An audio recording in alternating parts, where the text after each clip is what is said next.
they're gonna make the run for it. Oh my God. It's like waist deep where I'm standing at. Very, very cold, very cold. There's a really strong current pushing through too. I wonder if, I might not show this next part, but I'm gonna check up in the barn here. There was some cows that made it up into here. The water was up towards like these window sills. Oh, I can hear some in there. Oh, easy girl, easy. You guys gonna get out? Hold on, hold on, hold on. Let me get you out of there. All right, who all do we got? Oh my God, I thought you guys were dead. You made it. You found high ground. Oh my God. We lost this group earlier and we opened up all the gates. Oh, you guys are shivering. All right. Can you get around them? Yeah, there's like at least 10 or 15 in here. Yeah. What is that?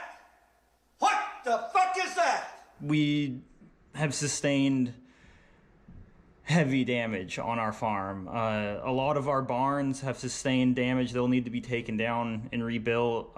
We've lost an entire semi-truck trailer loads of straw bales. A lot of our silage and our feed that we just finished putting up for, that was, you know, going to be our feed for next year, got wiped out. And we have sustained heavy damage on our farm. We lost a lot of money. Most importantly, we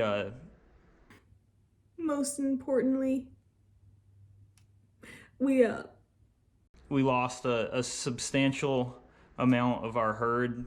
Me and Jordan were able to save most of the cows. Because dairy farmers are just animal rescuing heroes, we were able to save most of our cows. You know, except for the ones that we're just gonna slaughter anyway when they stop making us profit. But there was an incident during the middle of the flood that led to the loss of roughly 44 animals initially drowned in the flood water. And since then we've lost more animals because we weren't able to milk our cows for 60 hours during this flood. The water stayed up for so long. But that's just the way it's gonna be. I have a GoFundMe. Stop it. Get some help. There's some stuff that I'm not gonna show, but I can explain it to you what happened, because the video is just, it's not anything that I want anyone seeing. Which is not at all similar to how I don't show the slaughter process. I actually tell people that we let our cows all get to old age and then humanely euthanize them with a vet. Unfolded next, I could only describe as the worst case scenario. What unfolded next, I could only describe as definitely not my fault at all, and definitely not a situation I put these animals in. So at this point, the cows hadn't been milked for roughly 36 hours. And if you know anything about our dairy cows, we have a 90-pound average on our farm. Some of our cows producing over 120, our highest producing cow making 180 pounds of milk per day. And our cows not going milked for 36 hours it's unprecedented. The amount of pain that their udders would be in from having that much milk in them. What? And there's no way to get that much milk out. 180 pounds out of a cow, that's more than I weigh.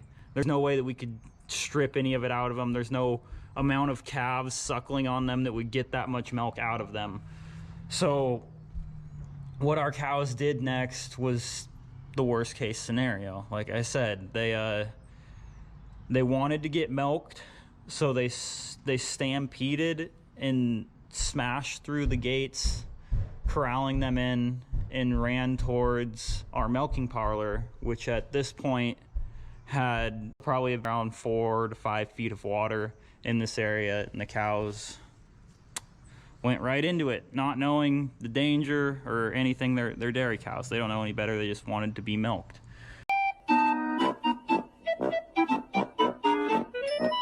My genetically modified cows, with their giant udders producing more than my entire body weight per day of milk, were in so much pain from not being milked that they literally went to a dangerous zone, drowned, and died because of it.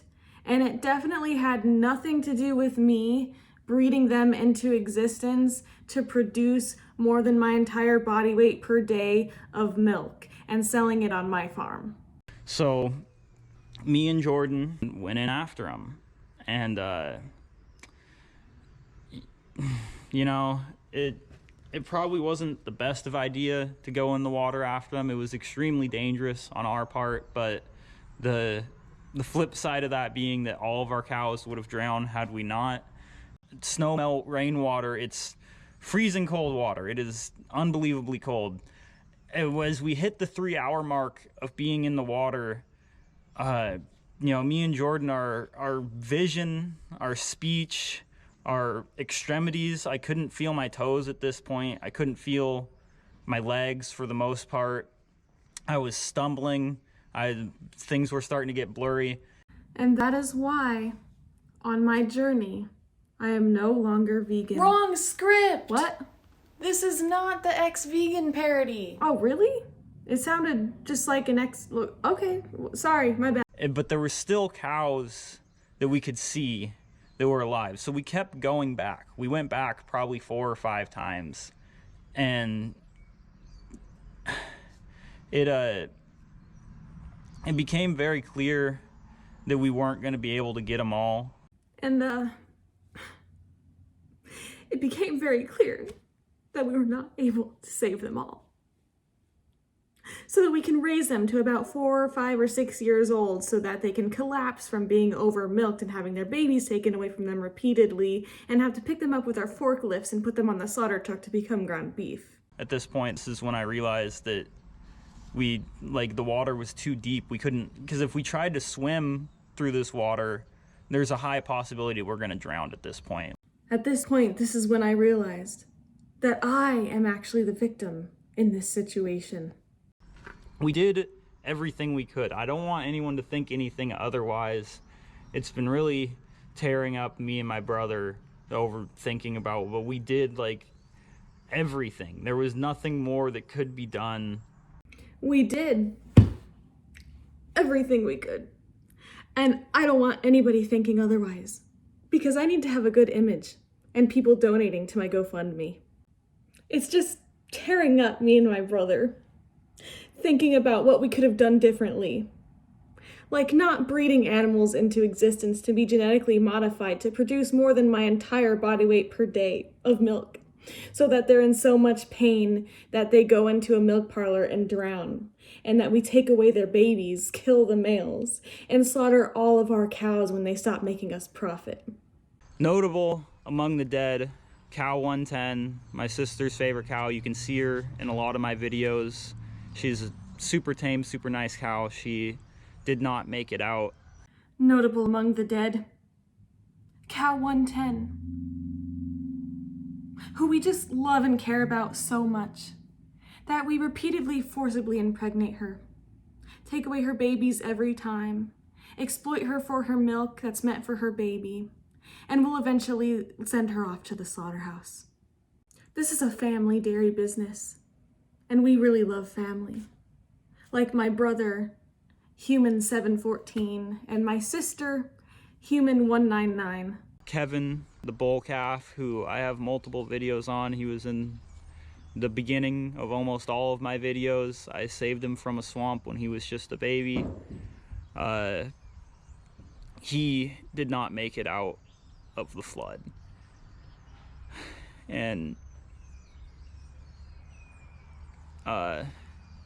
yeah, I just wanted to let everyone know that he was one of the ones who was lost during this time.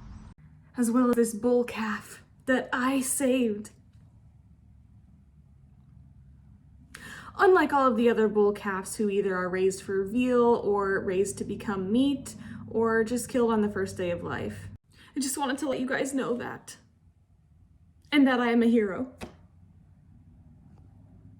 The rest of the cows, not notable. And us saving the cows, basically. That was That's what we were trying to do this whole time. Saving the cows. That's just what we were trying to do the whole time.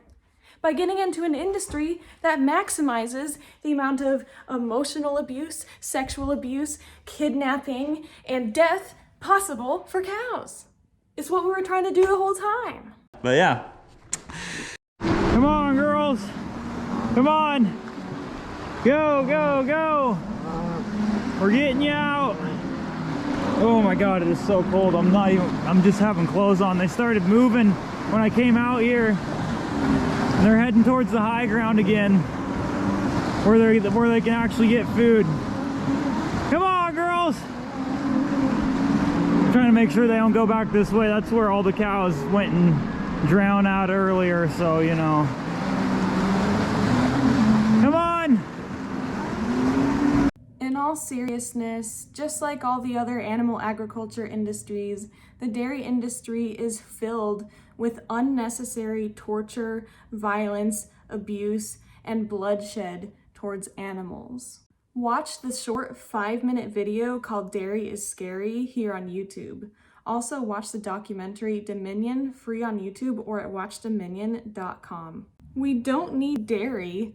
We're not baby cows. In fact, we don't need any animal products to survive or thrive, according to all major dietetic associations around the world and the mountains of peer-reviewed scientific evidence. Therefore, eating animal products is unnecessary violence, and farming animals to profit off of their bodies and secretions is unnecessary violence. True animal lovers would never want to do anything remotely like that. True animal lovers are vegan and support vegan animal sanctuaries where they take care of animals in their own best interest. It's time to start thinking about someone besides yourself. There is a vegan version of every food you love, from ice cream to cheese to burgers to pizzas to hot dogs to eggs to seafood. The list just goes on, that don't involve the death and torture of animals. I want to make a really huge important disclaimer. This is not a hate video towards that farmer. He looks pretty young. I actually had a conversation with him. I will show all the screenshots in a minute. You can definitely pause and read if you would like. He seems like maybe he could find compassion in his heart one day and leave the industry and become vegan. When you know better, you do better. It's never too late to change, and anyone can change.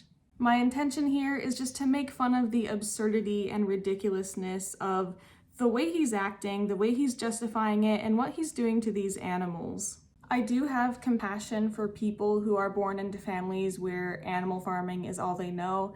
I myself was born into a horse riding sort of rodeo type of family. I used to ride horses for 10 years. I used to use the most outrageous mental gymnastics and stupid excuses to justify what I was doing. I'm not necessarily judging the people themselves. I'm judging the action that they are doing because it is harming a victim. You know, what you do with your life, none of my business until you're harming a victim. Anyways, here are all the screenshots of my back and forth conversation through the comments with this farmer. He was saying that you can't just take care of animals like vegan sanctuaries do, because how would you make money? And then he was saying that he lets all of his cows live to old age and then humanely euthanizes them with a vet, which costs a lot of money. So I definitely believe him, for sure. Anyways, that is it for today. Thank you so much for watching, and thank you for watching all the way to the end. That's one of the biggest things you can do to support my channel, besides liking, commenting, and subscribing. I make loads of animal rights content, from protests to disruptions to outreach to you name it, and more is to come, so I hope you stick around. Thank you, happy holidays, have peace on your plates, and have a good day. Bye!